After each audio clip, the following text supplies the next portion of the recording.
Hello and welcome everybody. I'm Antonio Cataldo, the artistic director of Fotogallerie, a public funded institution and the oldest Kunsthalle for photography in the Nordic region.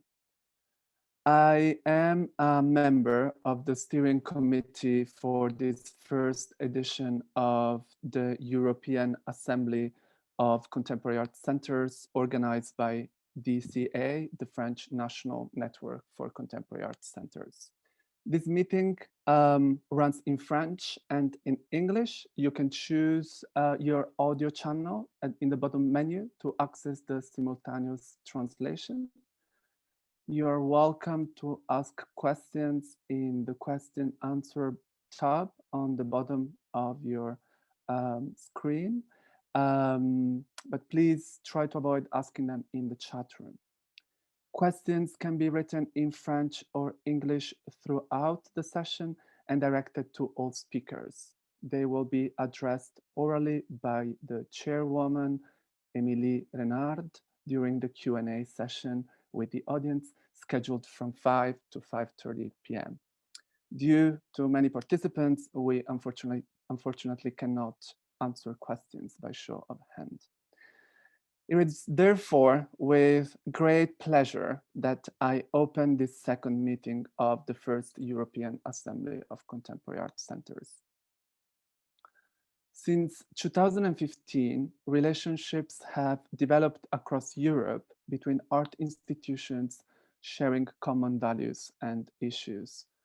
From this mutual recognition arose the desire to bring people together by initiating a series of regular collective discussions open to all, the public and art professional alike, on the significant issues that affect our daily lives beyond the diversity of context experienced by our structures. Initially, designed as a two-day gathering in Paris in May 2020 on the issues of gender inequality within art institutions and postponed due to the global health crisis, this inaugural edition runs online. While intensifying all forms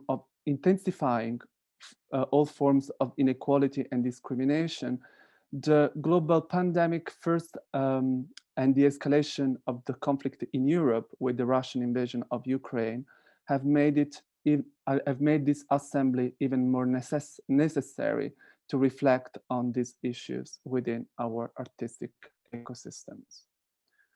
To this end, we have invited art professionals, artists, curators, critics, institutions directors, intellectuals, and researchers to debate and share ideas and inspirations in 4 online meetings, the second of which is currently underway and the first available online. Here, multiple feminist approaches and practices in the cultural sphere express tools for hopefully rethinking our complex everyday. When I say we, I refer to the steering committee who designed this program. Elfie Turpin, director of the Crac Alsace Center Renan d'Art Contemporain in Altkrich in France, Marianne Hultmann, artistic director of Oslo Kunstforening in Norway, Filipa Oliveira, artistic director of the Casa da Cerca Art Center and the Almada Municipal Art Gallery in Portugal, Manuel Segade, director of the Centro de Arte 2 de Mayo in Mostoles, Spain, and Ursula Schondeling, independent curator and the longtime director of the Kunstverein Langenhagen and then the Kunstverein Heidelberg until 2021. I want to thank them for their extraordinary and long-lasting involvement in this project. The following meeting, just as a reminder for the upcoming one, will be on the 10th of May and a subsequent one on the 7th of June. You can find the information on the website, europeanartassembly.org, designed by Lorraine Furter. Today's session is recorded and will also be made available on this website.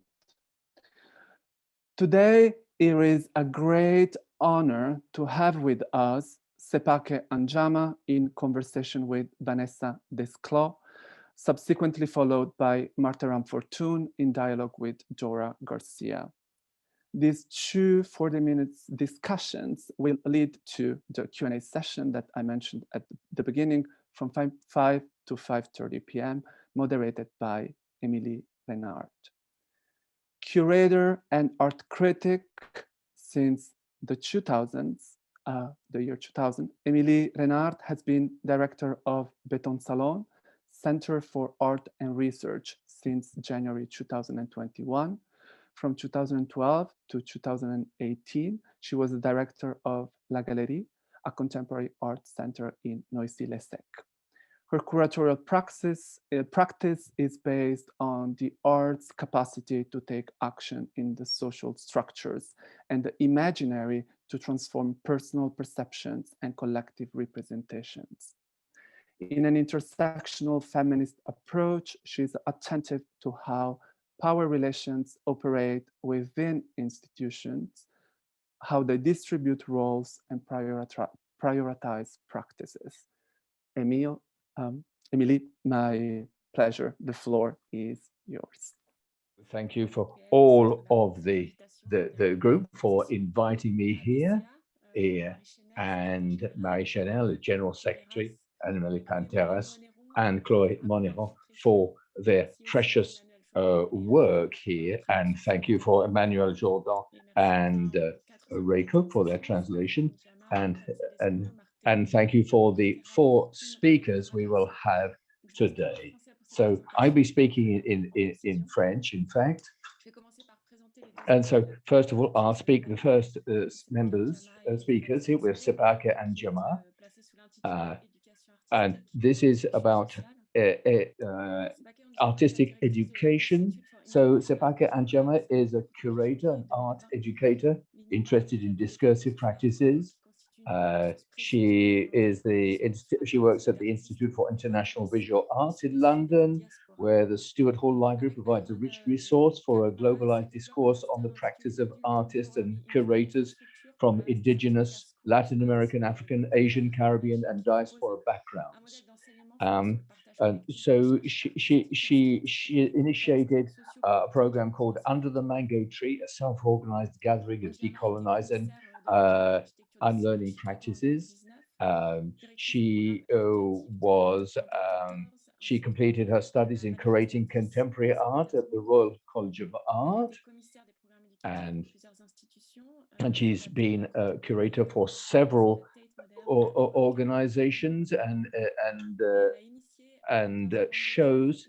And as I was saying, Under the Mango Tree is a self-organized gathering of decolonizing and unlearning practices. So throughout her career, she has looked at experimental pedagogies and looking at how at decolonizing and unlearning practices.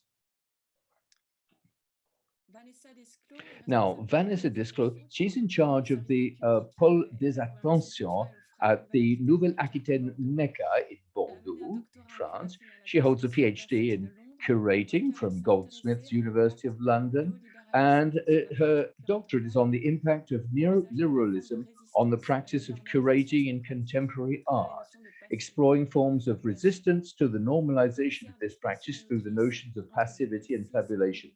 Curator and writer, she was in charge of the exhibition program at Bloomberg Space in London, and she's worked on many projects for the Tate Modern. September 2016 to 2017, she was associate curator with Émilie Renard at the Galerie Centre d'Art in Noisy-le-Sec, and she was also associate curator for the exhibition Michael Jackson on the Wall at the Grand Palais, Paris. And she's expected a certain number of mechanisms, and she's very much involved in pedagogical practice, involving students in doing. And she's developed non-violent forms of communication. very interested in these forms of methodologies. So the part of the discussion concerns social reproduction and and artistic education. So we'll be looking at a number of questions, actions, how we can create interstitial spaces which act as spaces for learning. We'll be looking at how these interstitial spaces lead to different other forms of sharing experience. What room for maneuver is available in institutional terms for educational practices and forms of specific forms of creation. So how these practices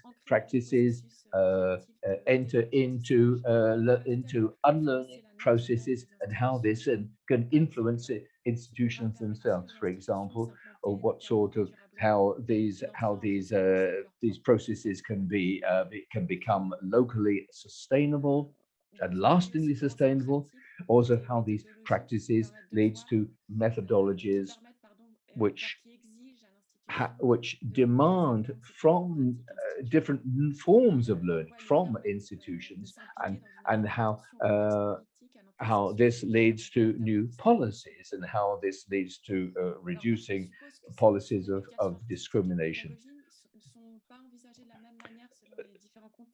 So it's interesting to see how these practices are differ across Europe.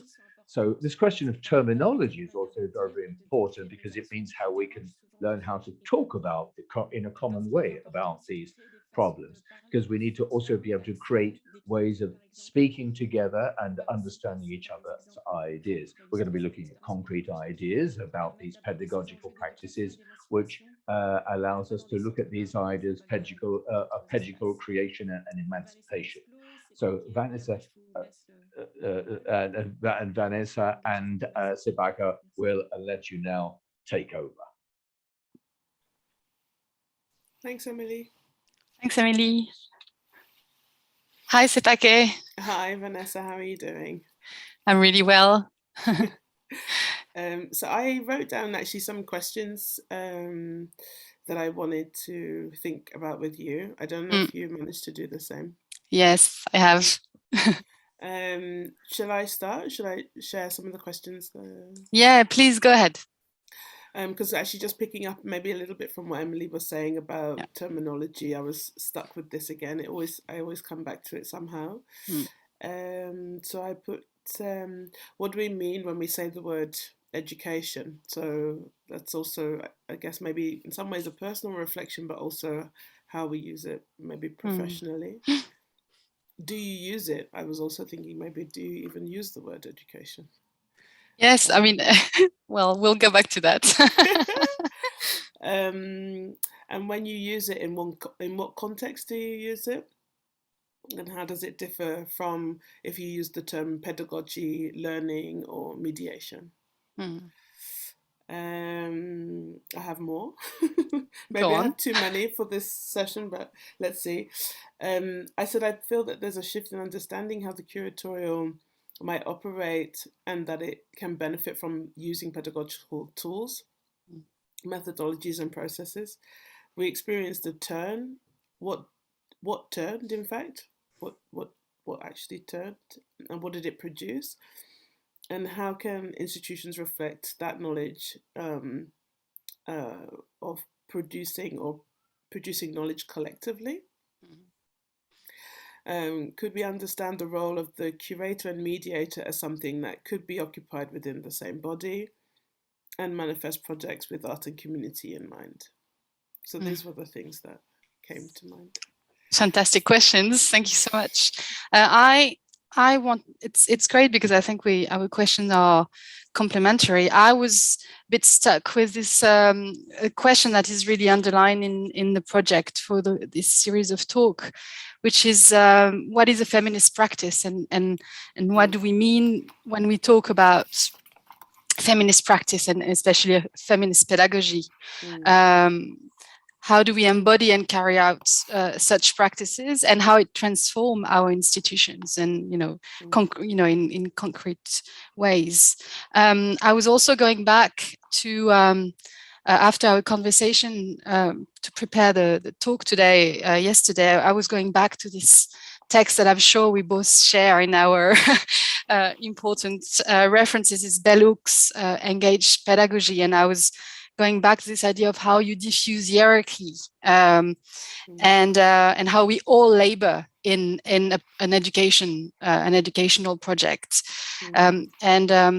So for me, this question of how we manage within our institutions, whether they are an art school or an art center or a museum, how we manage to diffuse hierarchy and support community and collective practices, as you were pointing.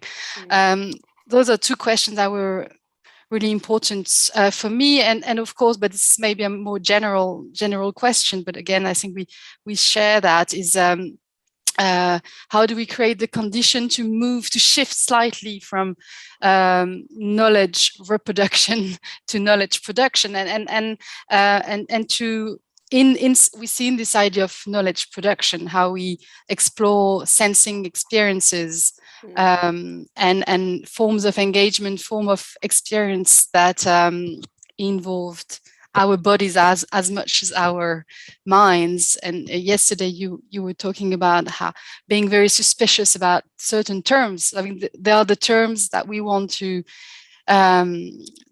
discuss, education, mediation, pedagogy, and there are terms that maybe we want to disrupt. You were talking about excellence and talent, and I can only agree.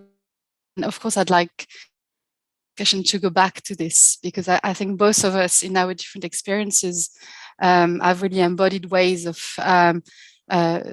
trying to bring education away from those models, those restrictive visions of knowledge. Wow, yeah, gosh, where do we begin? Actually, just as you were asking that question of knowledge production or reproduction, it really makes me think about the ways in which institutions of art, in terms of institutions that display or show or collect art,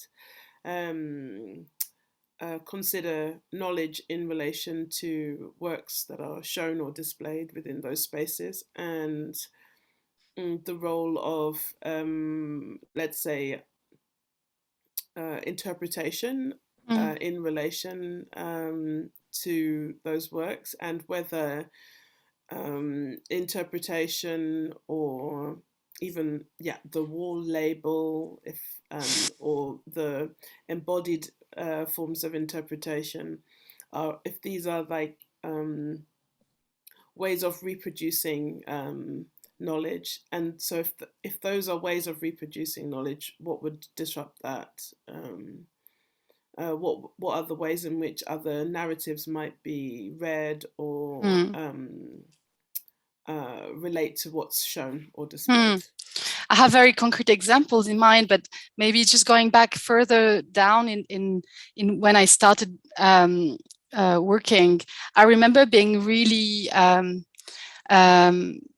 interested by the fact that when I was in London visiting Tate, it was for the first time I saw that wall texts were signed by curators, and that was really interesting, because I've always felt in France that this narrative in museums were completely anonymous. Even when you had a curator, the text was anonymous. And as we know, I mean, I learned to know that later on when I had more professional experience, that those texts are never written or rarely written by curators. There's a whole team and involved in that. And down the line, working with Emily Renard, who is chairing this talk, I started discovering a lot of practices, a lot of curators thinking about different ways of narrating, within the museum. And at the moment I work so at the FRAC in Bordeaux, and I have in charge the team of mediators and educators in the art center or museum. I mean, the FRAC is in between those definitions, as you know.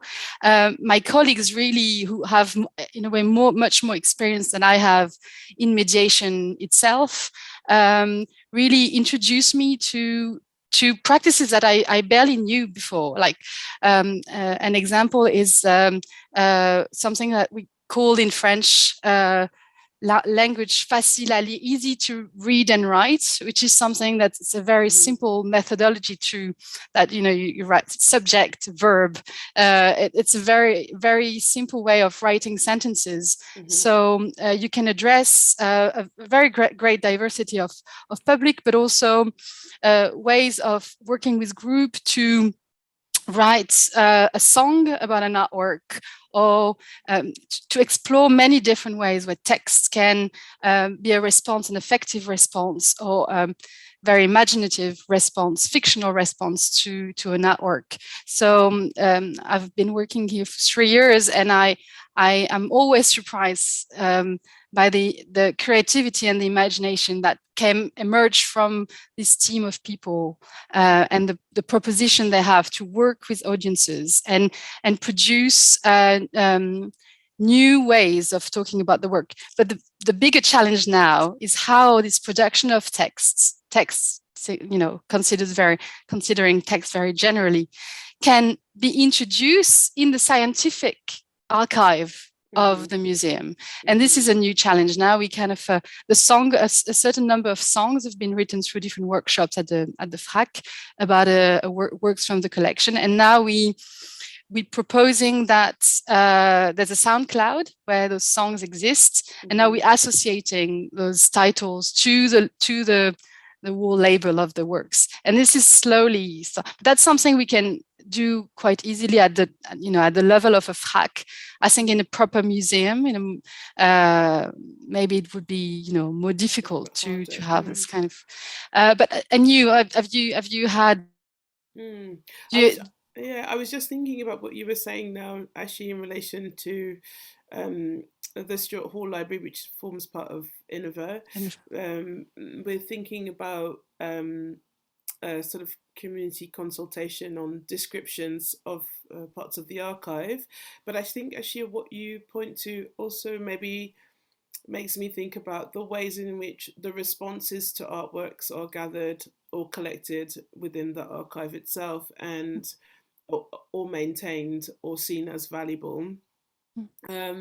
Because of course let's say the known forms of engagement with exhibitions or collections may be critical writing or critical reviews, which are in maybe established magazines, but usually the responses, let's say, from a 5-year-old or a family group or a group of teenagers is not necessarily given the same weight or value as the kind of critical writing. And I suppose there's something to be said about the language, so the type of language that we use within the contemporary art world, I think very much comes through from our education, whether that is curatorial study education or whether that is from reading already critical reviews. And it's like, how do we challenge the kinds of language that we're using in describing or talking about artworks, so that it is deemed, let's say, has a much more expansive way of looking at those objects and ideas, potentially. Because I think when I come back to thinking about this idea of feminist practices and pedagogy, this question that you brought in the beginning, like what is a feminist practice and pedagogy? For me, there's something about feminist practice which is also related to kind of solidarities and of care, and somehow related to kind of sort of circulatory or a shared or distributed notion of how narratives can be told. And so maybe it's moving away from a kind of authoritative way in which an artwork can be read or can be understood. And somehow maybe there is a space to hold multiple narratives about a work or works. When I was thinking about feminist pedagogy, I was thinking also about how in the context of art education within the art center, the museum, how when you welcome audiences, especially audiences that maybe, let's say we can describe them as they don't have a very specific interest, or they arrive at the museum for reasons that are not completely. I mean, then that isn't whether an individual decision. They it's through a network of social structures that they end up being in the museum. Whether we talk about very young audiences or adults, but I think that we can't. The objective is often not for them to come and learn about artworks. It's a much more it's a much broader experience. And I guess the reason I'm talking about that is because we currently collaborating on the invitation with a feminist group called Le Pli here in Bordeaux, and they came to us with a very ambitious proposition.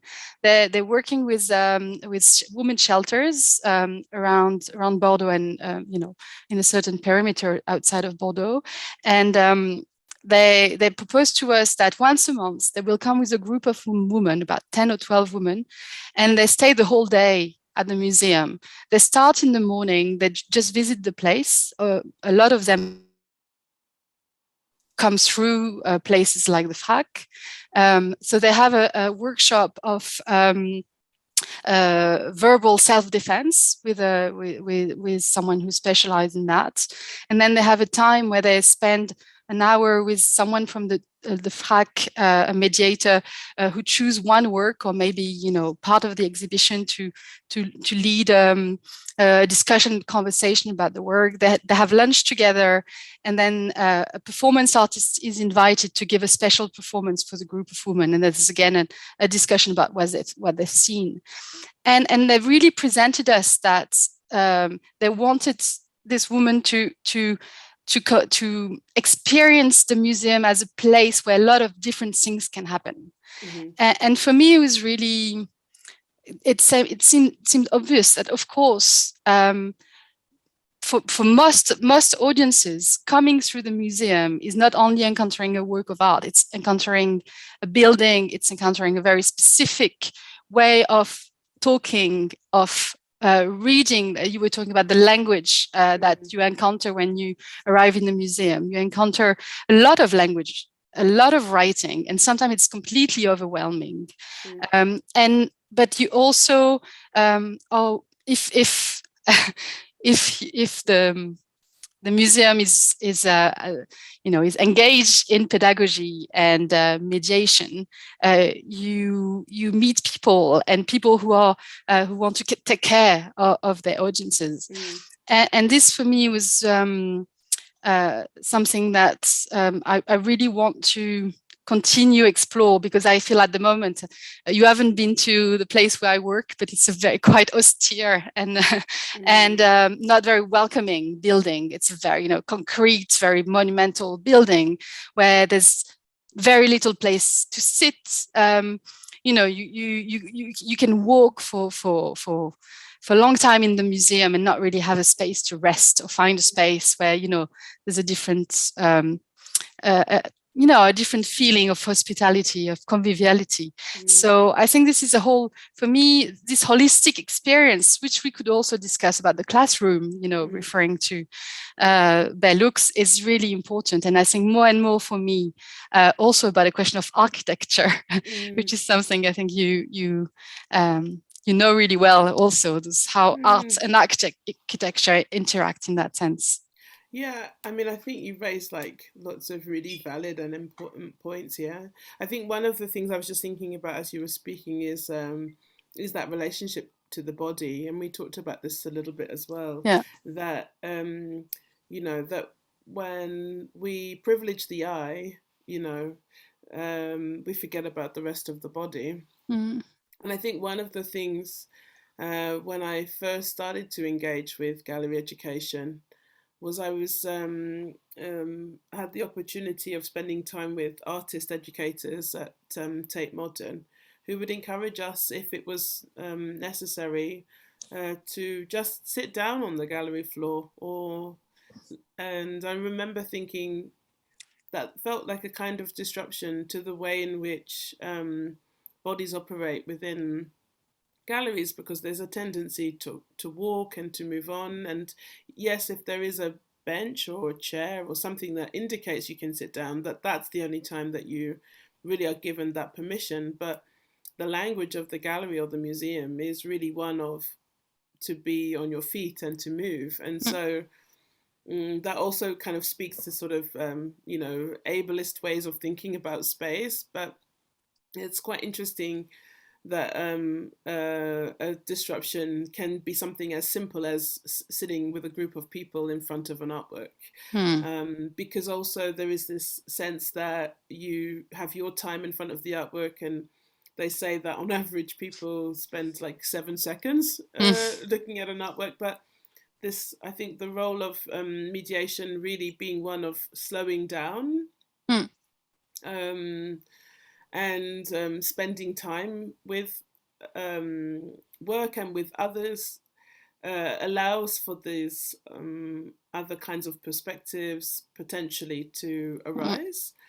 And while that's very difficult if you're in a very busy museum, there's also something to be said about the kind of like the kind of schedule or the timetable or the ways in which a museum has a different kind of life from the morning, the afternoon, and the evening, and how those might be utilized by different audiences potentially. I know that, for example, often when I've worked with like children and their adult friends, that the request is like, it's nice to have something quite early in the morning that gets people like out of the house and able to, to have something to do. So there is a kind of temporality also to thinking about education. And I know that when I worked at Documenta, working on an education with Claire Butcher and Anissa Zeko and Anton Katz and Baron Kalamamas and many others, we really thought about also what does it mean to think about education programs that could happen at nighttime. And if you have an education program that happens at nighttime, how does it differ from something that you would do first thing in the morning or in the afternoon?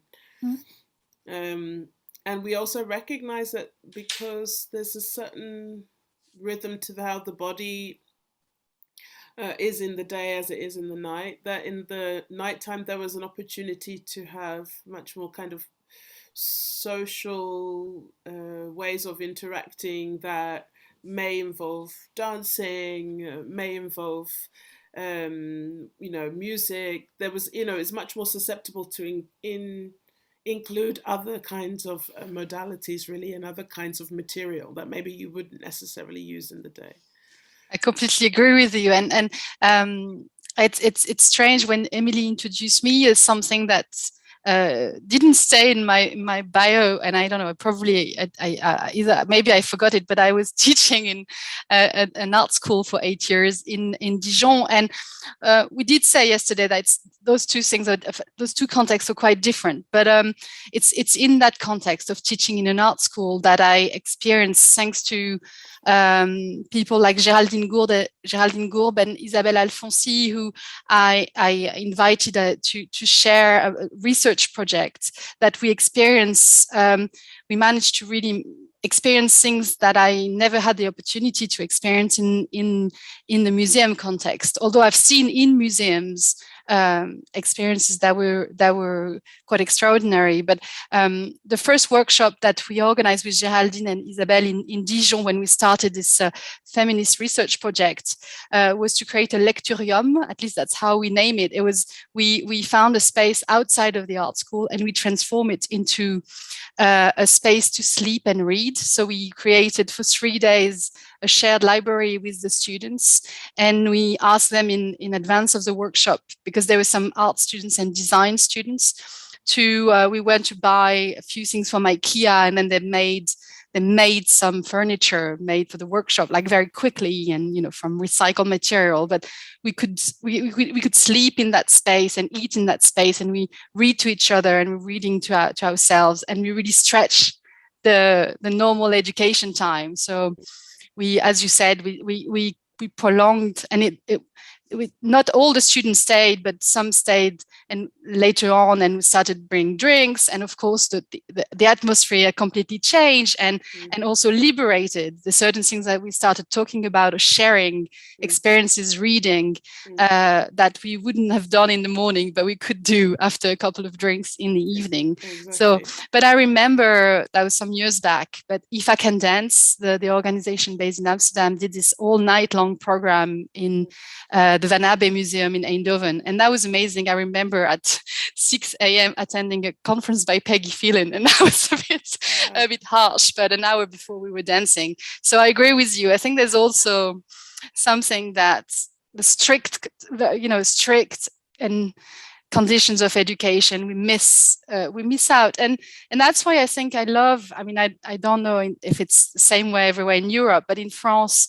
in public school, there's still those weeks quite early on. The kids go on for a week, in the countryside, and they experience also this quite on an early age what it means to spend time with a collective outside of the normal hours of education, and things happen there and I think that's really precious, and that's why I love and we don't have extended hours here at FRAC. Only once a month we close at 9, but I do think that's why I love the museum night, of moments where the time extends and suddenly your relationship to audiences is very different. I think that's very important. Yeah, I think you bring in like 3 different ideas there. Like one I was just thinking about was that the culture of the museum night, that that wasn't always there, and I think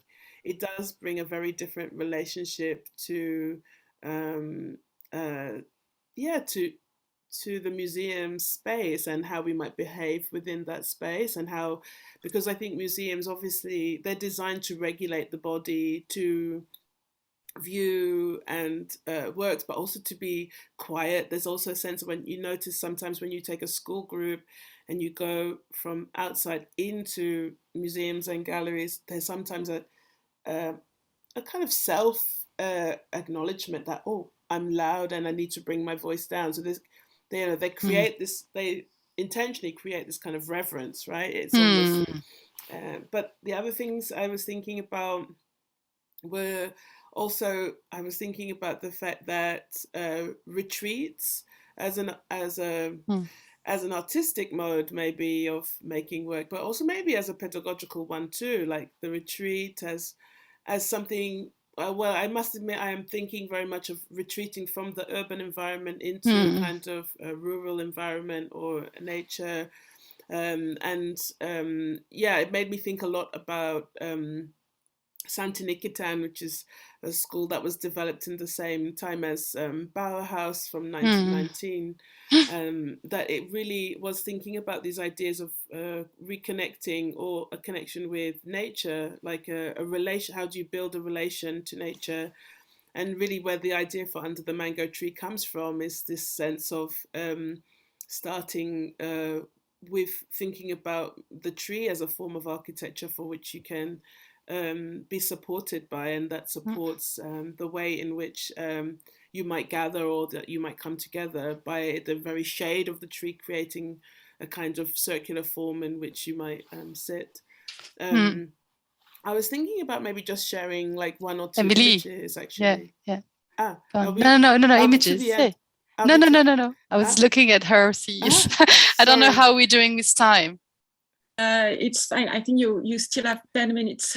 Okay. I will then very quickly show two things. So I was invited with Byron Kalamamas to the School of Equals, which is a program that is being organized by Stijn van Dorp and Sarah Kissen in St. Luca in Brussels in Belgium.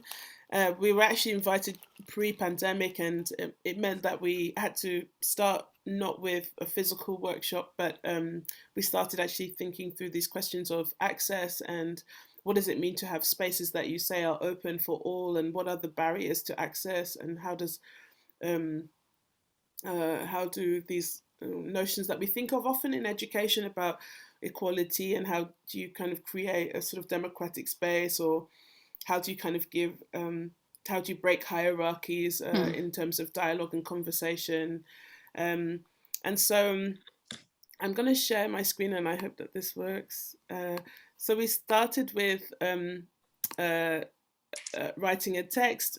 I'm trying to understand what we were trying to bring together in this practice. So myself and Byron Kalamamas, who's an artist, sort of think about this kind of teaching practice as a module for temporary infrastructures. And what we were interested in thinking about was how do we include the voices in the kind of marginalia. So we wrote the text, and then we had a kind of workshop whereby we can you see my screen? No. Not yet. Yeah. Where we shared elements of our thinking, and also kind of tried to kind of determine this notion of educational pedagogy or learning that we were going to deal with. So I'm just going to read partly. In this module, we speculate on the spectrum of possibility and examine what is required to make change possible within our institutions in order to support a transformation of a possible future in which access to knowledge and education is understood as a social or collective pedagogy of self-determination, to draw out knowledge which is embodied and not only transform the self, but also, by extension, to lead forth for others and for the environment in which these bodies come together. And the notes that have been written, I love so we asked then the students really in a way that maybe a lecturer would normally write notes on the essay of the students, but the students actually wrote notes on our text. And I really love this one, which just says production or reproduction. Production, yeah, exactly. Such a good question. Yeah. And underneath they also circled the words access, and then and excuse my yeah exactly, yeah, which is Flemish or Dutch for access, and then inclusion question mark. Yeah. So we found that these notes were quite helpful in getting us to think about what kinds of structures that we wanted to work with. And so Byron has been working with geodesic domes, and we felt that this was potentially something that we could work with and build with the students. So we actually provided the material and the instructions, and which were written instructions, and then we just said, okay, we want to build this dome.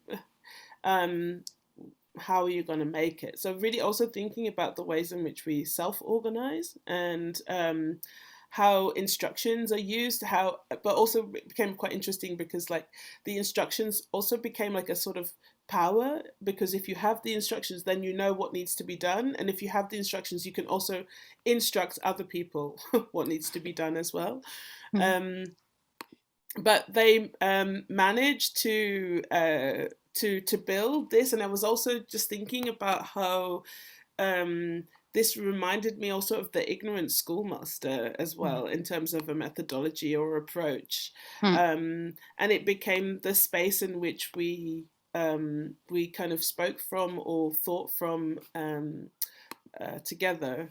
So yeah, I feel like it's coming back a little bit to what you were saying at the beginning, thinking about the kinds of architectures in which or the houses of culture, what do they look like? How do they already welcome or deter?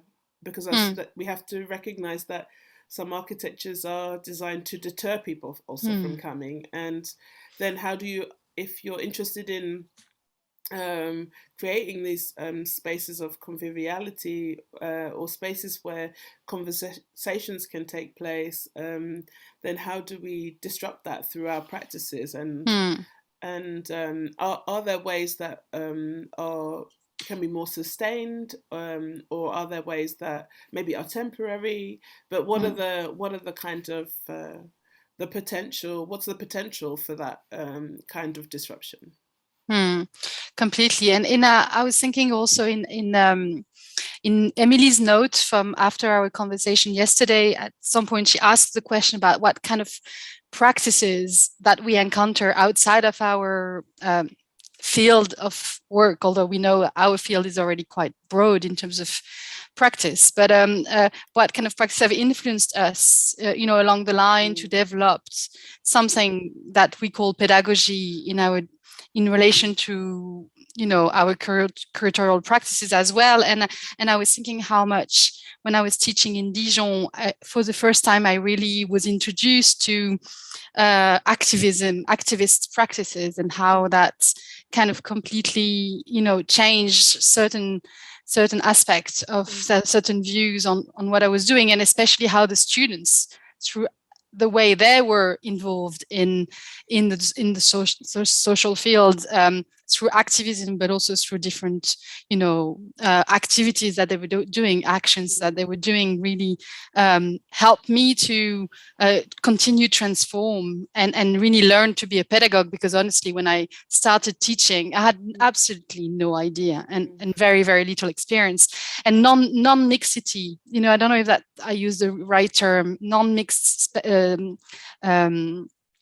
spaces, working between women or between non-white people, this kind of experiences of working in that kind of group, of experimenting things sometimes quite radically, as really changed my practice. And I was thinking that what's been most important in terms of education for me those years, and I did a PhD quite late, but although I think probably my PhD really helped me structure my political position today, what has been really continue to structure my work is really all the educational experience that I couldn't imagine along the way. And especially, so I run a team of 10 here at the FAC, so it's quite a big education team here. And we try to be very that every 2 months we imagine a theme and we invite someone from outside. Like for our most recent, it happens in the morning. We invited people who are in popular education, so it's to share their tools to work with groups. And the next in 2 months' time, we're going to work with a yoga teacher and on how meditation and yoga or the somatic approaches can really help us work with audiences. And I feel it's really sort of forcing to create those space in the daily work, slowing down, to create those collective moments where we experience, when we keep learning together. And that was really resonating with what you were saying yesterday. And I think it's such a hard thing to do on a day-to-day basis at work. We constantly running after time. So many colleagues are close to burnout, budget or shrinking, but still I feel that this within the workplace, to continue experimenting those moments when we can learn together and share what we our different competencies, I feel is very precious. And I wonder, because I believe in what you've experimented in Documenta was really similar to that as a collective. I can imagine that you shared a lot of skills and practices together. Yes, I mean, I think there's something to be said about an education that creates a shift, you know, and not a shift just for whoever you intend as the participants or contributors, but also a shift for ourselves.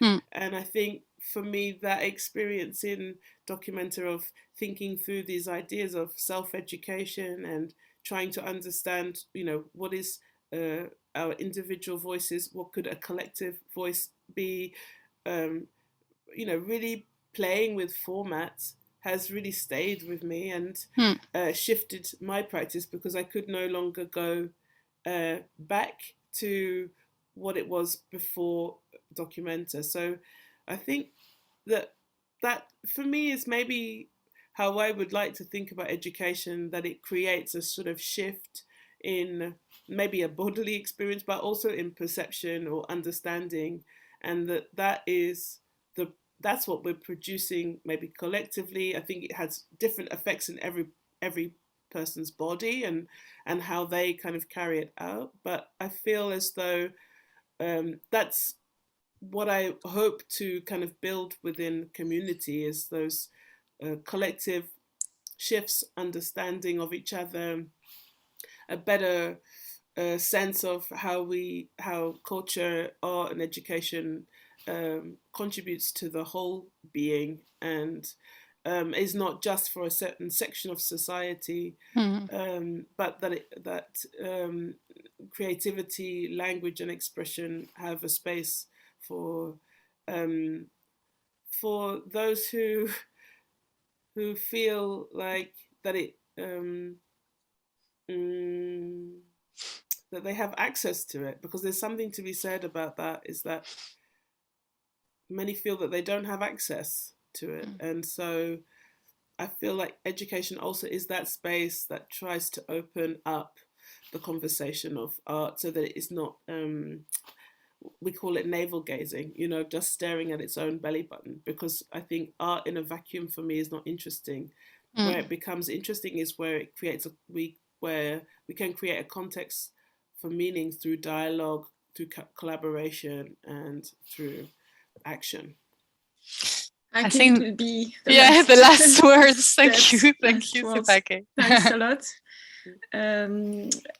I think we will switch quite directly to the next panel, and we'll get back to you with questions afterwards. We'll be there later. Thanks, Vanessa. Thanks, Emily. Thanks, Sipake. Thanks, Emily.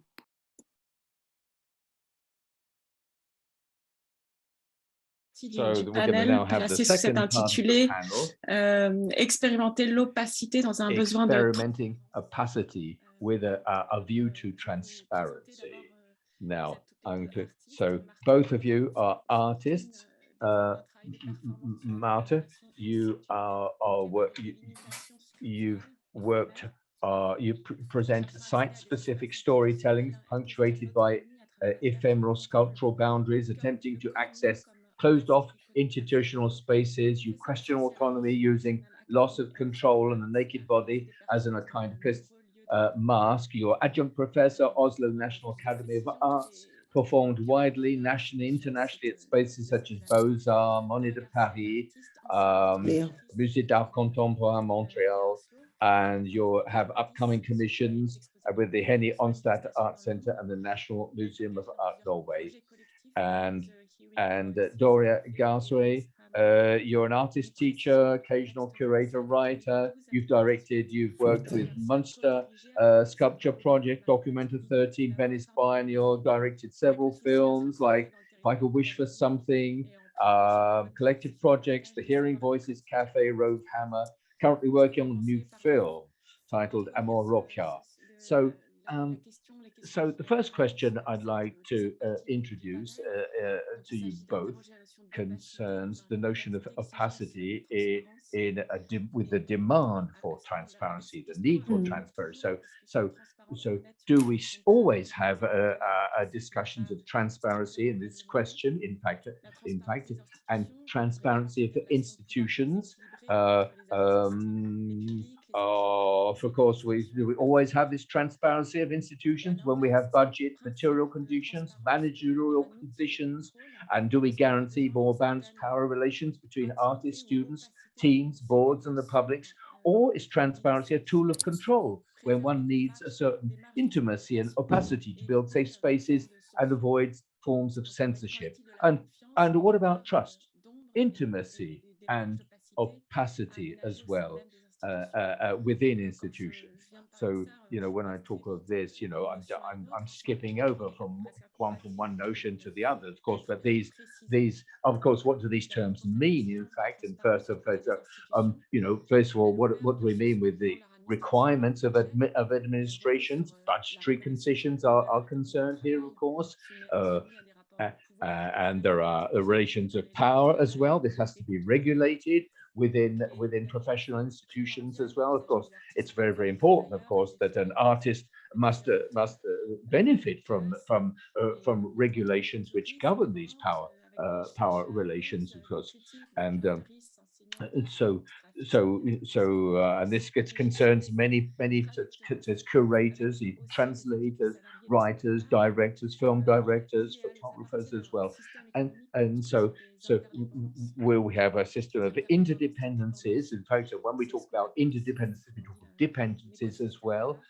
So this is the ecosystem of art as well. So artists frequently they exert many activities as well. They have many professional activities, and the market of art, the art market, is frequently a source of lasting income. So here again, there is a notion of opacity as well in terms of the forms of work that artists undertake as well. And the centers for art and institutions must be transparent with regard to the artists who produce shows in them and exhibitions. So can art be a form of social justice as well? How can it be keep conformed like this as well? Uh, and feminist approaches as well posed again allows us to pose these questions and identify types of work which is not remunerated as well. So there's a degree as a necessity for transparency with the public authorities, which requires public accountability as well with regard to budgets. So that our sector gains in terms of visibility and credibility with regard to the public at large. And here, and I'd like to come to the aspect of opacity as well.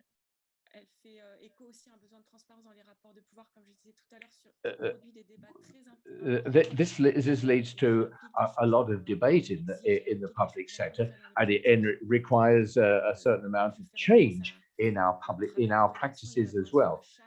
Or perhaps we need to draw up charters, professional charters, which govern our action and govern the way the public authorities interact with artists as well. So are these so all the discussions that need to go on, all the conversations that need to be had, in fact, how can it be considered to how can it be conducted to be beneficial to our world?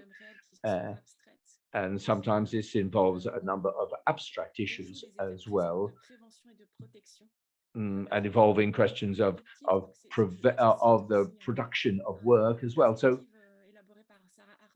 Sarah Ahmed, in fact, talks about the non-performativity of charters, and she talks about the Equality Challenge Unit, which ranks the policy, where she talks about universities being able to use documents as evidence of being good at race equality as well. So referring to the work of Sarah Ahmed.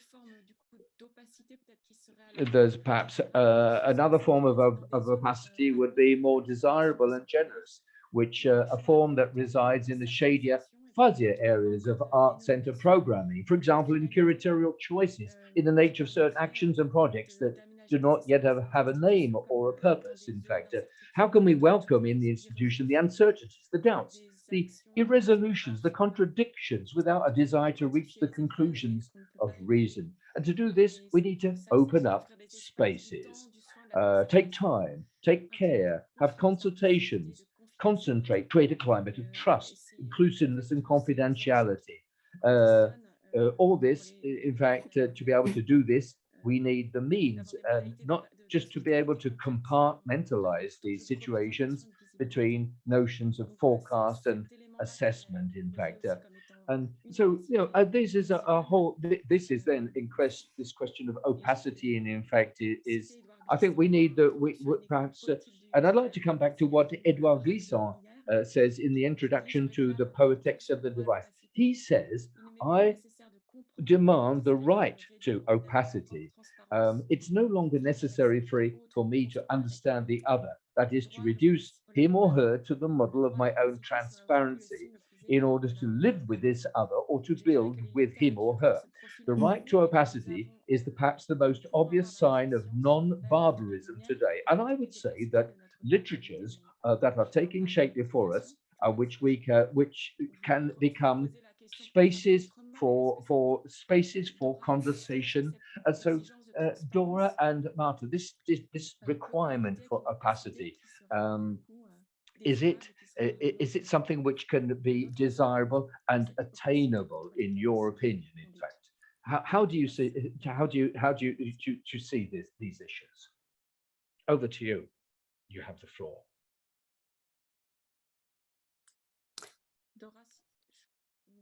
Dora? I can't hear Dora. Yes, you hear me now? Yes. Thank you. And thanks for having me, and hello, Martin. And I was a bit unprepared for this cataract waterfall of questions, and so I'm a bit out of place. I have prepared paper, but I'm not so sure that is useful now, as this was introduced with very specific questions. Maybe I will just say for now that regarding the notion of transparency, it is very clear that a fair, equal art world will only take place in a fair, equal world, which means that we cannot pretend to have this kind of fair exchanges, fair relations, which do not oversee people or communities, certain artists, unless we fight for this fair equality everywhere in all forms of society. So this said, it is obvious to me that transparency, in the sense of knowing exactly the budgets, for instance, clearly stipulated contracts, fees for artists, it is obvious that this has to exist, and for too long it has not existed. So I am happy that the associations of artists that would be a reflection of what unions are for workers have finally managed in some countries to give access to all these informations and system of fees and clarity on what is the relation of the artist with the institution. I had some comments in relation to what opacity might mean in a positive sense, which I am not very sure really how to interpret. Of course, I understand the quote of Edouard Glissant, and I understand the need for an artist to have a private space, not to be constantly demanded to justify his activities. This is the only way I could understand opacity in a positive sense. And of course, this is an answer to, I was in the presentation, I will not read it yet. I was saying that often the artistic practice is attacked from the left and from the right using very similar arguments, by saying that they do not deserve to be sustained or supported with public money because what they produce, either it is hermetic, it is ununderstandable, it is silly, or it almost borders on madness. And this, of course, to me, it is just a trick from the right to dismantle the welfare state, and in the case of the left, precisely to deny artistic freedom as something that is virtually, that has also the right to be useless and to be opaque. And so in this sense, this is the only way I could understand the notion of opacity as positive, as the right of the artist to keep this, the subject of his art or the matter of his art in whatever way the artist decides to be. And this is something that it is freedom that should not be only reachable for artists or a privilege of artists, but essentially the right of everyone to be creative and determine the use of their time. And I will stop there and we'll let Marta speak. Yeah, I think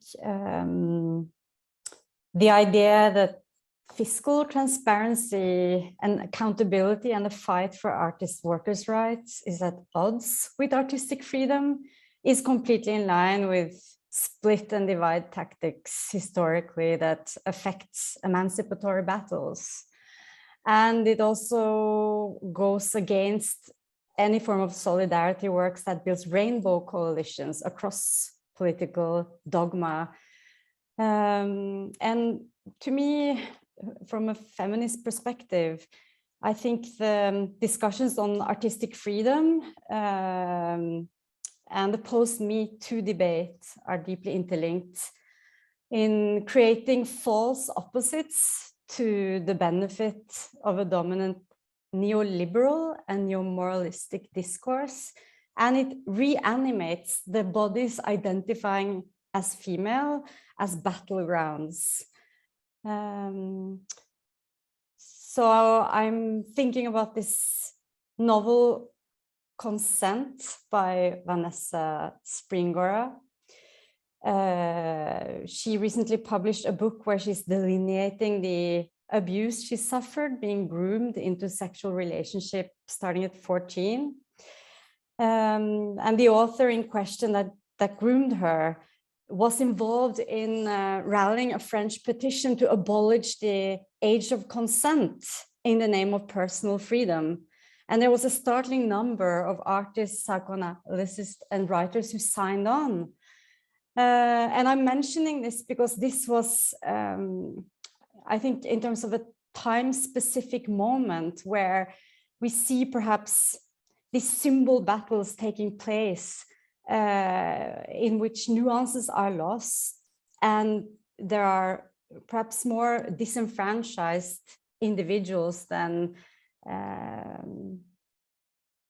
in years. It's interesting to be very aware of our recent past, in which, for example, amongst those who did not sign that petition, we find Michel Foucault and Marguerite Duras, who in their practice respectively proposed multifaceted questions of the politicized individual, where sexuality and patterns of desires are interlinked with class, as well as free will and its costs. I'm thinking of Chantal Mouffe, who stated that denying oneself pleasure is the last political frontier. And I want to make an analogy between these practices and the artist's studio, because there will always be slippages. And the claim to present projects that aren't, for example, profitable in the sense of looking attractive in a fiscal application that sits in the hands of an artist-run institution becomes kind of irrelevant in the overarching question, which is freedom to whom and at what cost? If we don't have those basic rights in place, again, we are in that Cartesian landscape where kind of illogical arguments and emotion is placed in the studio, and arguments of reason are placed in the hands of the institution. And I think that's a very dangerous place to be, and it omits many voices. And I would also like to bring in something that Sepake was describing. She was talking about this solidarity of care. She was describing a circulatory shared distribution on how narratives can be told, moving away from authoritarian way, that stories can be told and into plurality. And this presupposes precisely these platforms that are kind of moving away from that are moving away from tokenism and battles that are fought over the yearly state budget, in which, for example, abortion is also card of negotiation. We are in a debate in Scandinavia about sexual consent, and I think we have to be very mindful that those debates follow the idea of the moral responsibility of the artist, for example, or the ethical responsibilities of the artists in terms of accountability towards funding. And I think that the fact that, yeah, I will stop there.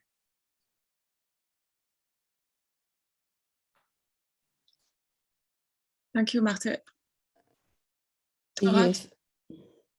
Yes, perhaps I would like to, this idea that Marte mentioned, that it is the false dichotomies, it is really the battlegrounds to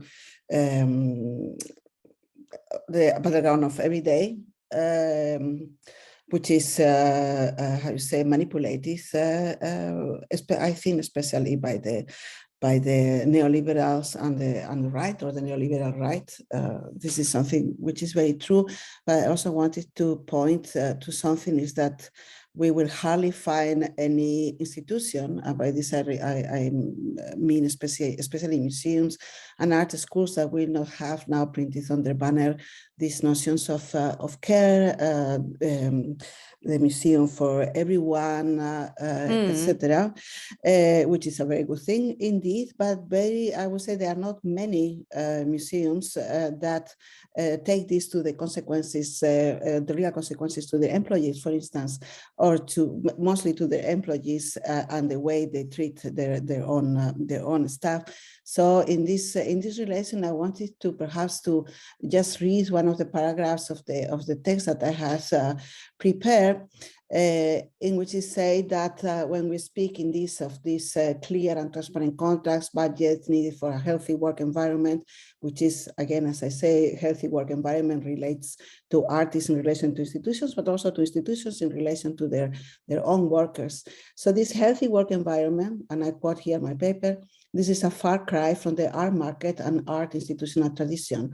I was a younger student when I read the quote by Leo Castelli, "Art is a business based on trust among gentlemen." Many people still go by that motto in the art market. The ugly truth is that the tradition of the art market has always been based on privilege, opacity, classism, sexism, and yes, not rarely on abuse, money laundering, and tax dodging. And many artists have participated in it gladly, blinded by notions of success, genius, and stardom, capitalism on steroids, class privilege everywhere. So this is something that I believe it is very, very deeply ingrained in the structures of the art institution, and it will take much more than to declare the attention for this politics of care to debunk this, because it's something that you witness, or at least I witness everywhere, and it is really a daily struggle.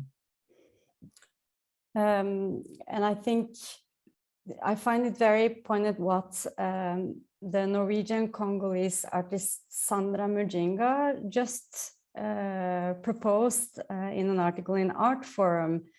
And it's that in efforts towards intersectionality, this problem of tokenism in which the institutions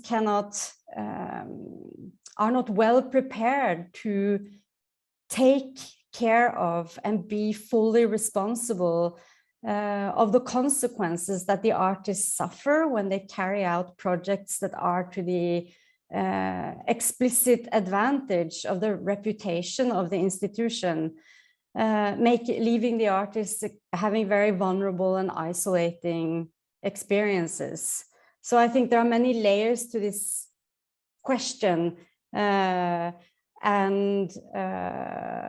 it relates to who are hired, who are curating, who are proposing the historical lines, and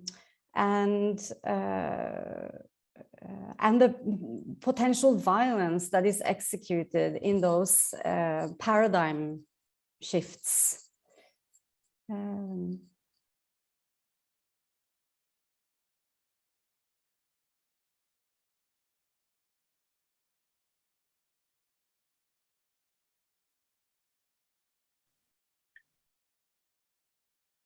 Dora, do you want to answer to this? Who is making who is having the power in a way? Because I've read your texts that you prepared, and you talked about this relationship of an artist as an employee in a way, no? In relationship with not as an employee, as a worker. As a worker, but in relationship with a boss. So I was wondering if you yes, I took this away. That. But I can develop on that. So in the paper, which I did not read in the end, I was making this comparison between workers and art workers, and then equating the boss of workers to the probably the art institution in relation to art workers.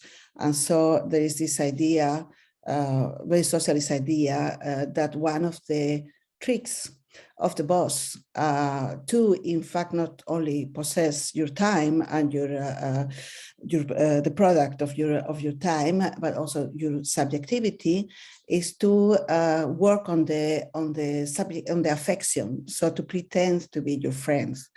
In this way, it really carves relations of dependency. It's an abusive relationship. That is what it is. So I believe that this could also be equated to the relation of the artist to the institution. And by institution, I not only mean, of course, museums, but you could also relate to galleries. And in reality, what the art institution, I'm doing efforts to speak slowly, is very unnatural to me. But there is also this abusive relation in which, I have spoken about this fairy tale of the successful artist, which we see now completely again reincarnated in the NFT mythology. That I believe it is a work, an abusive work of the institution on the subjectivity of the artist to make you believe that in fact they are there to bring you to the top. They are not there to bring you to the top. In this sense, you have to be very much aware that they have an interest in your production, and that you have to construct this solidarity with with other artists, with your fellow workers, let's say, and defend not only your work but also your independence, your independence from this abuse of affection. In relation to the idea of the artists of entrepreneur, I think this abusive relationship is especially poignant in terms of being at risk for executing unpaid care work. I'm thinking about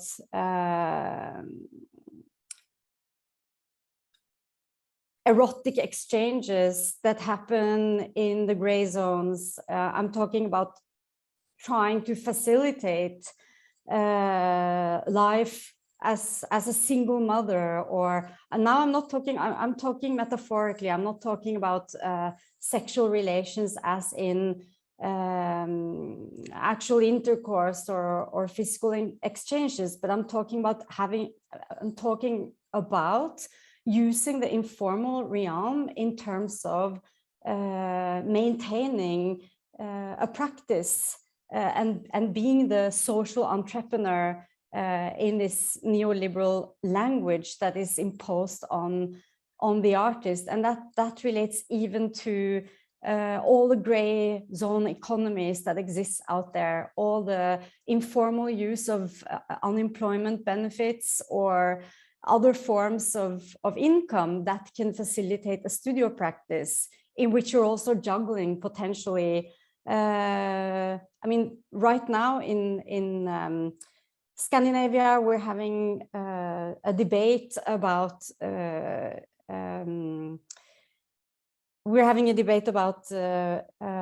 law of sexual consent. We're having a debate about introducing a third gender, and all of this is intrinsically interlinked to the different solidarity battles that has formed what the art world is now, at least in the Norwegian sense, where that solidarity work is interlinked with the fight for a general income. It's been always linked to a fight for reducing the poverty level line. And that also ties into other battles of social injustice. But lo and behold, within these gray zones, in order to maintain a studio practice, there is still this deep trauma and deep taboo of managing and executing your role as an artist and performing that role according to ancient traditions of the romantic, isolated ideal, the disenfranchised, melancholic individual, which is not sustainable in this idea we have for plurality. And there is no plurality without those basic structures in place. And as long as, you know, artists are invited to have shows in which they receive no fee, this problem will preside. Some are able to manage that life in a more graceful way, let's say, than others, and in a way that can be presented in a more attractive fashion, and that can be used in a tokenist sense. Yet the artists are very much then at risk for I mean, we now have lots of empirical statistics about mental health issues, for example, in various communities that have become much worse after COVID. I may be off on a ledge here, but I just think it's incredibly important to kind of look beyond this framework of, I mean, let's propose that there is no safe space, and it's not up to the institution to define that safe space. That can be an entrapment, although a noble effort. Who are supposed to be safe in that enclosure? Is it the art world as an insulated sphere? We are always interrupted. We are interrupted, and we are always, and we should always be vulnerable to those ruptures and the criticism, I think. my friend made a project, Marge Monko. She's Estonian, and she has this project called I Cannot Eat Flowers. So yeah, we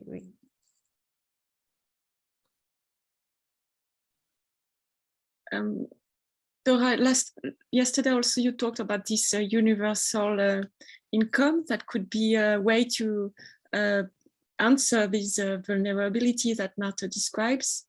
Do you want to talk about this? Yes, in the paper I was mentioning the R for UBI manifesto, UBI manifesto, R for UBI manifesto, Universal Basic Income, which was put forward by the Institute for Radical Imagination. This was done, for instance, I think it was done as an answer to the pandemic, and then in several places there were programs to maintain, or how to say, to help artists, since many artists were totally left, how to say, to die in the cold, because everything was suspended and canceled, and most of these artists did not have any kind of safety net for this. So they started these programs, and Universal Basic Income, I believe it is really worth to look at the manifesto, because what is especially important in it is the word universal. Yeah. So that it is not only for artists, it is for everyone, and also is not, how to say, it is far from these programs of just keeping you slightly above the line of poverty. So it has to be money that is enough to guarantee your freedom, but not only for artists, but for everyone. In this, I refer to the first thing I said when I started talking, is that the art world will only be fair when the world is fair. So you cannot pretend to achieve justice and equal relations and protection of, not protection, but to guarantee a speech to everyone when this is not freedom that is, or equality that is achieved in society in general. Equally, I do not think you can protect the community of artists from abusive relationships in the way Marta and me, we have been speaking about, if you don't protect everyone from this.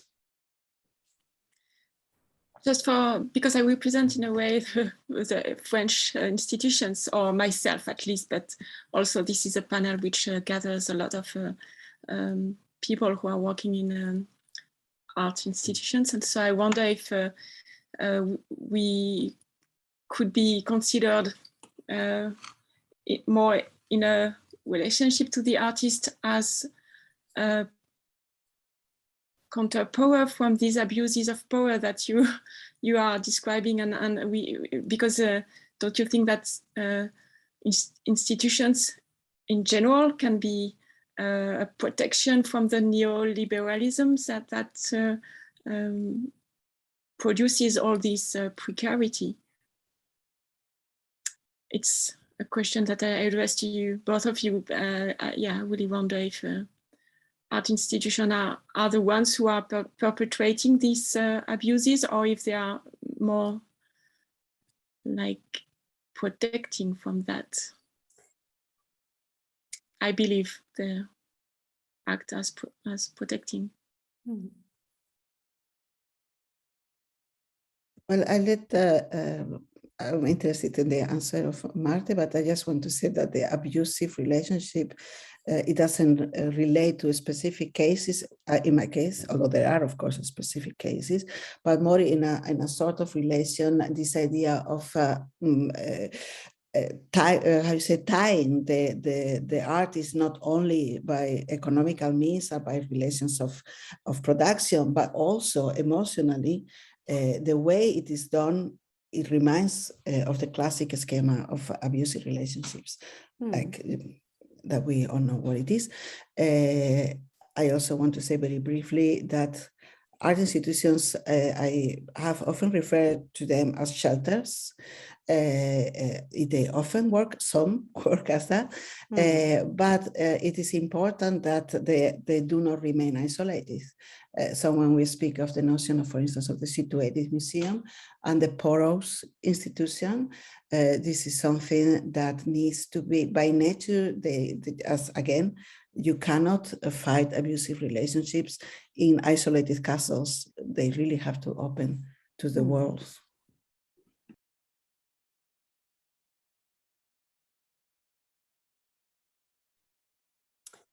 I lost my trail because I think I was thinking about this. I was thinking about this issue of mutual dependency in a Scandinavian sense, where certainly it's not the case that artists are curbed when they engage to produce a project in an institution, but the problem is that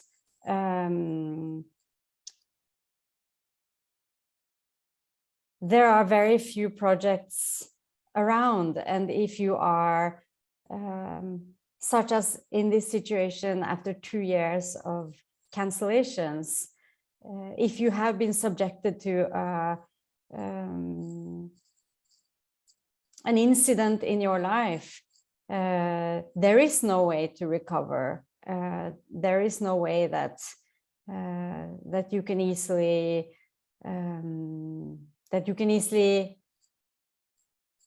make your way back into labor for everyone. And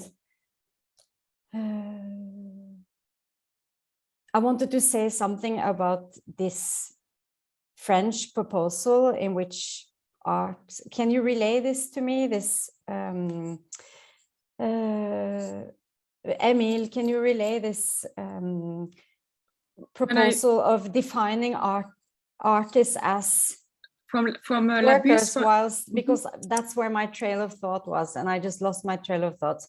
It relates to how you know, you're formally granting the right of being acknowledged with your trade, with your occupation, whilst not having any opportunity to participate in the social structures of your trade. It's quite similar to the situation in Belgium as well, where I previously resided, where when you are a freelance worker, you can't participate in society on an equal level, and certainly obtaining the opportunity to show projects in a well-run institution is really a way to protect yourself and to I'm just trying to describe how enormous that moment is for the very few artists that are granted that opportunity through the merit of their work, and how immediately there's an asymmetrical relationship in that moment is so essential to that artist who is living a life that is extremely precarious, especially if she's responsible for, especially if she's a caregiver in some sort or way. And I think that the politics of the private are very important in this sense to discuss, and in an extended sense also to discuss then the pedagogics and the extension to the audience, in which it's not just a cosmetic device. It has to be a deep process that goes across years, like Sandra Mujinga was mentioning earlier. She was talking about this curator who said, I want to see your work in 60 years. I want to know you in 60 years, because artists are, and that's deeply emotional, because artists are disappearing. They are leaving their occupation. It's not sustainable for them to keep on working, and there's only a handful that can manage within the current frameworks, or although the intentions might be the best. And that's under-communicated, because there's a lot of shame connected to not being able to be that, to be representative and to carry the face. That's another example, actually. Sudanese artist called Ahmed Umar, who was recently presented in Fotogalleria. He has committed to being the first artist who has come out in Sudan, and he's done a series of investigative photography where he has, it doubles as a self-portrait, where he does portraits of activists in Sudan, covering them with his body, so that you may see, you know, an arm or something, some detail, you're not able to identify them. The point is that there's this saying, which is carrying the ugly face.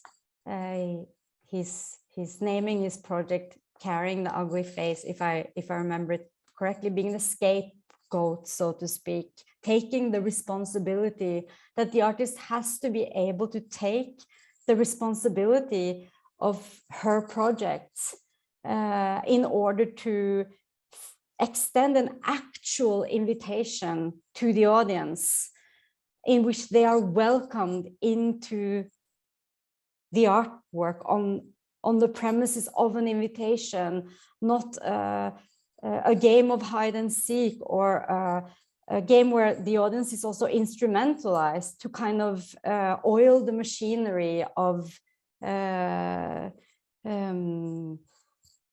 displaying this kind of goodness regime.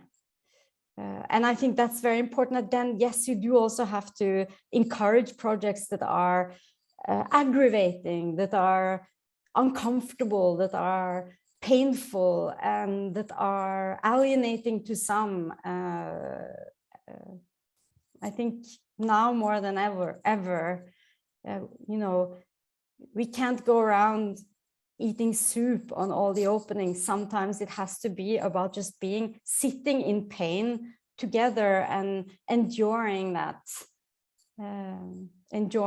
trauma together, instead of trying to rid ourselves of it. And that's safety.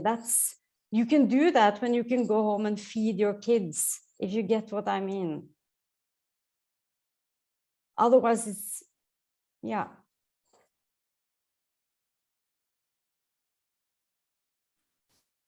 Okay. Sorry. No, it's really meaningful.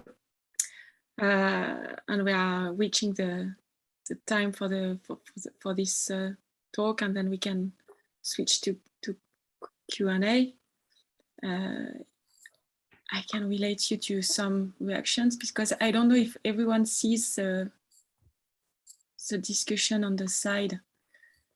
We got some inputs. It's in the Q&A or in the general chat? It's in the chat. In the general chat. Yeah. And Sepake and Vanessa, perhaps you can come back to the screen. Okay, thank you. And I don't know if each of you would like to react also to what Marthe and Dora just said, or and reverse, if Dora and Marthe would react to the previous panel. Feel free to comment. I just want to say one interesting thing about Sara Ahmed, and it's that she is very much speaking of what happens when you do name your abuser within an institution. In her case, she's talked about it as an academic institution where you do, and you encourage the students to be on the forefront of naming their abusers. They sit in discomfort and they're perhaps disenfranchised because of naming their abuser, where there's a public language that encourages to do so. But when it actually happens, the discomfort and the fact that you are doing renegade work, there's no one there to catch you. And then what happens? Silence. So that plurality, and I think it also ties to me to what Sepake was again saying about, if I understood you correctly, this kind of unfolding of stories and storytelling again, you know, as this fear of the loss of storytelling and the reapproach to storytelling after numerous kind of historical silences, war, trauma, reinventing language. This happens on a micro level. These aggravations, perhaps this violence that we're talking about, that can be an example of this.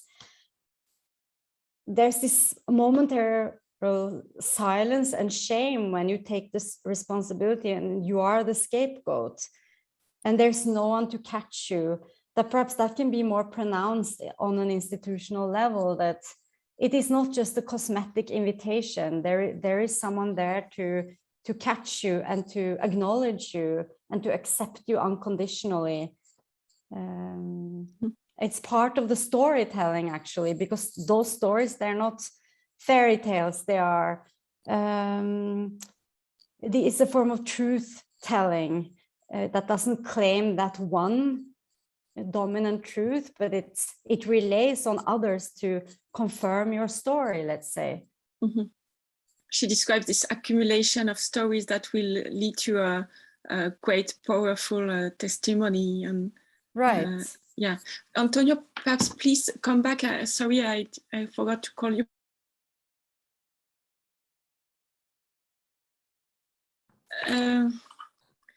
I don't see so many questions right now. There is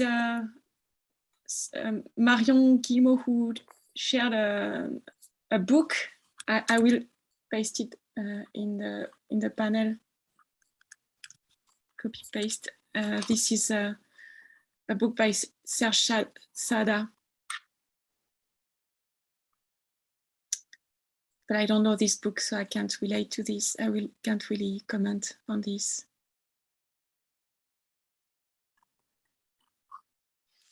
But perhaps I can address you some questions.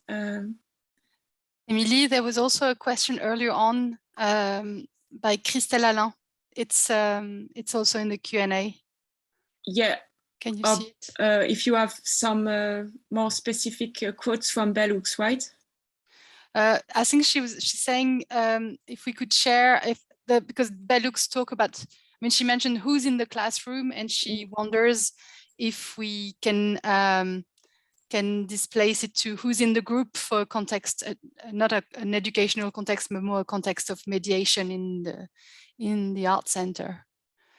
If I understand correctly the question. But the idea, that's, I mean, if I can maybe start answering the question and let Sepake and Marte and Dora also follow on if they want. I think it's true that what I was saying earlier in the context of education, especially art school or university, when you're among adults as well, and the context of education means you see your students for a long period of time, and you can interact with them over a year or months, and it means you can get to know them. And I guess Christelle is maybe wondering how this situation of of knowledge can be applied to a moment of mediation that's much shorter in terms of duration. But actually, I was mentioning earlier tools that we can find in popular education, and I experienced that recently, but very very specific tools where, for example, with a group, you find ways that are very simple to, for example, everyone say their first name and tell an anecdote about their name, something that is not too personal, that you don't straight away with people you don't know get into emotions and emotion or forcing confession of any kind of any sort, but try on a lighter touch. And that was very effective. I experimented it for the first time last week. I was in Abidjan in Ivory Coast, and I was saying earlier that it was quite a great experience, quite rare for me. And I was supposed to spend 2 days with the mediator in this museum in Abidjan. That was where an exhibition from the FRAC was traveling, and this technique about first name was very interesting, and actually it was telling a lot, because in their context, I understood that they use several first name. They have a name they use in social context, and often a name that they use within their family. So, for example, this was a very interesting thing to experiment, because just talking about the history of our name got us to talk about our where we were coming from, and narrating very specific stories. So that's it's a very subjective experience, but I don't know if that answered Christelle's question, but that's what inspired me. I was just thinking about intimacies, really. I think because it's that proximity, or that affective proximity, that allows for us to be open or to share a perspective. And I think it's important to recognize also our conditioning, right, in terms of who finds it easy to speak, and who finds it difficult to find the words, right? So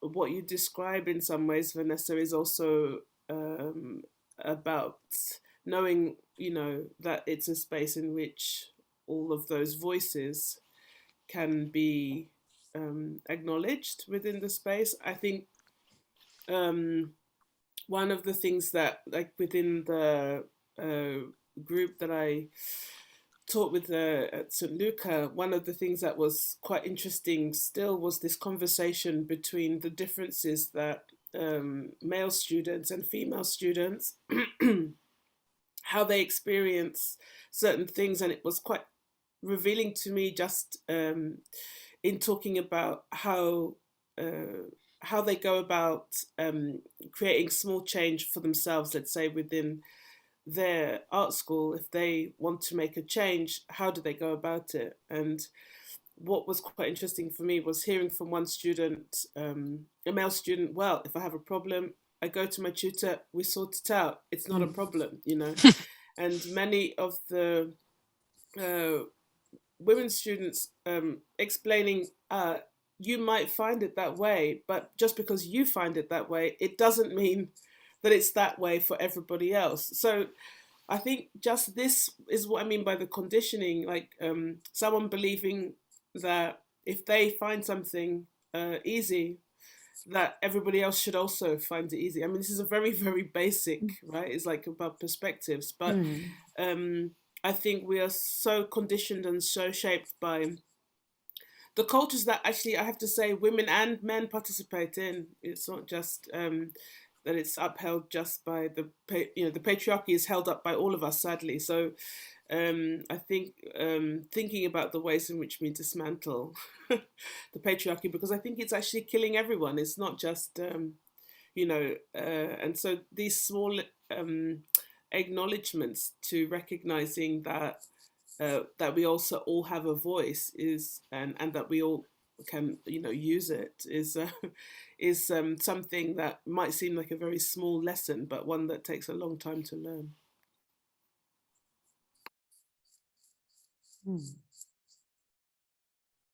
Yeah, just thinking that your voice is worth being heard is not available for everyone. And just going back to the last part of Dora and Marte conversation, Emily's question about art institution being protective. I think it's art institutions, I think, are made of a diversity of individuals, and they're like any workplace where abuse can take place very easily. And I think, unfortunately, I think the problem with art institutions, I think, which is very specific to it, is there's a lack of culture, of a lack of ethics, a lack of common, of working, of also supporting people within the institution who want to grow in their management, in terms of, I mean, I hate that term, but I can't think of any other right now. But of how you treat the people you work with. I was talking earlier with Sipake about diffusing hierarchy, but this is completely contrary to every experience I had of institution, whether public or private. And I completely agree with you. Patriarchy is shared by men and women within institutions. And I feel that it's sometimes the responsibility of everyone to try by small steps to diffuse hierarchy, and they consist of sometimes a very small gesture. But this is what I experienced was very difficult to do in art schools, and probably one of the reasons why I temporarily left the art school, to experience again an institution like the one I'm working with, because after working for a year with Emily at La Galerie in Noisy-le-Sec, where we experimented diffusing hierarchy in many different ways and involving the artists in that work. I was really eager to go back to and the team, yeah, of course. I was really eager to experience again the institution, but it's so difficult. I mean, those hierarchies are so heavy. They're really difficult to disrupt in most places. So I think there are some on some level they can be protective, but they lack a lot of tools to make that desire for protection to make it really effective. Yeah, I think we should also. I would like to remind you also that art schools and museums of FRAC are really the result of public cultural policy, and the art centers are in France at least, are mostly built on individual initiatives that has been recognized and are now part of the cultural politics. But there is a huge difference and a huge diversity of people inhabiting these institutions. We call them as such, but they are really diverse, and it's interesting to hear that it's built by people. So it's, and there is I guess, and I hope, a really large commitment from these people to rethink about the institution itself. And there is a long tradition of institutional critique, which helps these all this power relationship to be blurred and to be, I mean, addressed, at least addressed. So I would be more optimistic than you in the way. For instance, les laboratoires de Bervilliers or many other places are for me, spaces of, they are shelters, as Dora said. They are really places to experiment different ways of working in this whole world. And I agree with you, Dora, that you can't escape to the usual world when you are in the art world, but at least you can still rethink the rules and try things. That's what I would like to add to the panel. I never meant that you escape the walls in the art worlds. I meant that if you want a fair art world, you have to fight for a fair world. Outside. And I also wanted to say, when we mentioned Le Laboratoire de Bervilliers, one has to be remembered of how it was created and who created it. So that is the will of a communist mayor. And is the product of an understanding of culture that comes from socialism. And, and this means that that the culture is a primal need of everyone, and everyone has the right for that. And I think this is very important, as well as it was established that an artist should always be part of the collective direction. So they are kind of layers that are put from the beginning. And I also have to say that we all know lots of cases of institutions that I personally remember a very recent one in Barcelona, where institutions are boasting of being the museum of care, but staff is fired from one day to the next, and they have to, they cannot access their computers anymore, and they are escorted by security when they go to collect their books. So this is, it's a paradox that is really bitter. You cannot pretend to be the institution of care when you treat your staff that way as criminals, etc.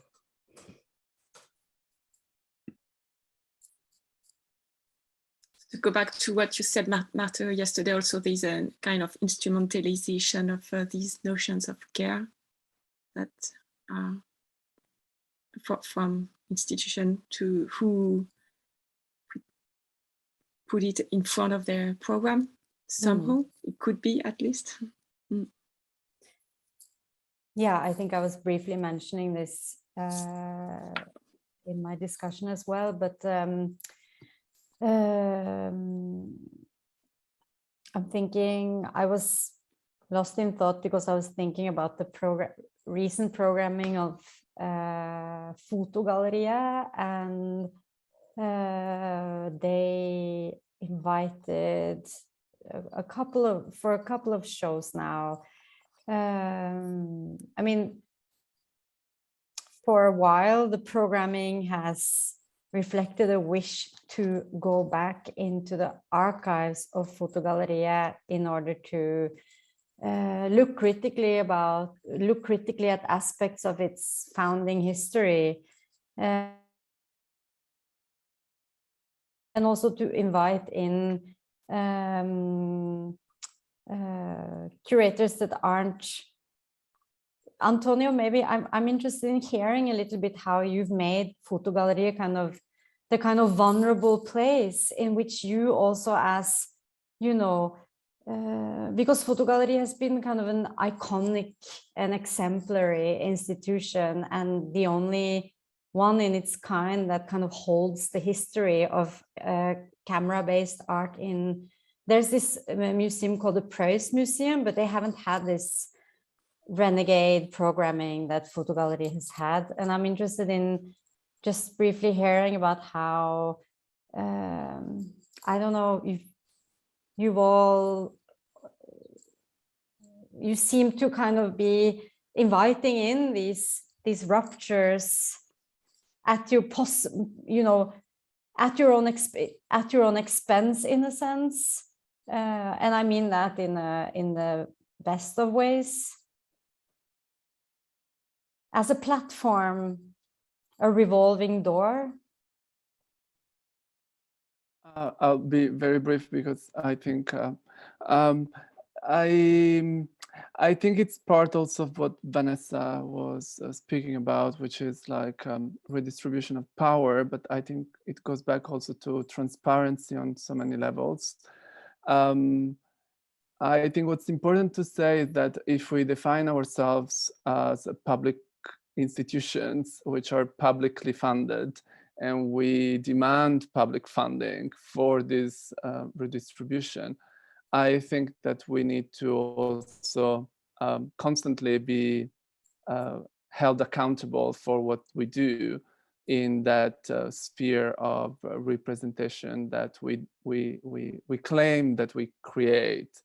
And I think in that sort of space, a self-critique needs to be there all the time, because if that self-critique or an openness to that critique on constructive sort of levels needs to be there for that discussion to, and questions to be asked by anybody that passes on the street of which kind of like space this is, because I think the being free of the freedom of institutions, including museums, which are publicly funded, should also come with the fact that maybe you can and you should go and ask questions all the time, and someone needs to be able to answer.